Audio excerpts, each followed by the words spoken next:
আর আমি আল্লাহ ফেরাউনকে এই সমুদ্রের ভিতরে ডুবিয়ে ডুবিয়ে মারবো, চুবিয়ে চুবিয়ে মারবো। আল্লাহু আকবার।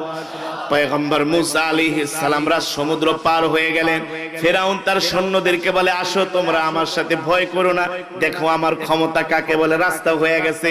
ফেরাউন যখন তার বাহিনীকে নিয়ে সমুদ্রের রাস্তা দিয়া দৌড় শুরু করলেন, মাঝখানে যাওয়ার পরে আল্লাহ বললেন, এ সমুদ্র আবার আগের মতো পানিতে পরিণত হয়ে যাও।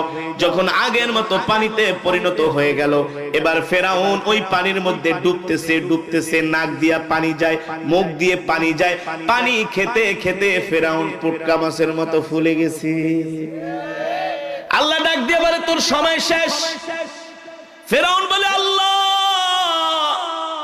তুমি আমাকে এই সমুদ্র থেকে বাঁচায় দাও, আমি তোমার প্রতি ঈমান আনবো। আল্লাহ বলে, আর ঈমান আনার দরকার নাই, বহুত নাফরমানি করছস, ঠিক কিনা বলেন? এই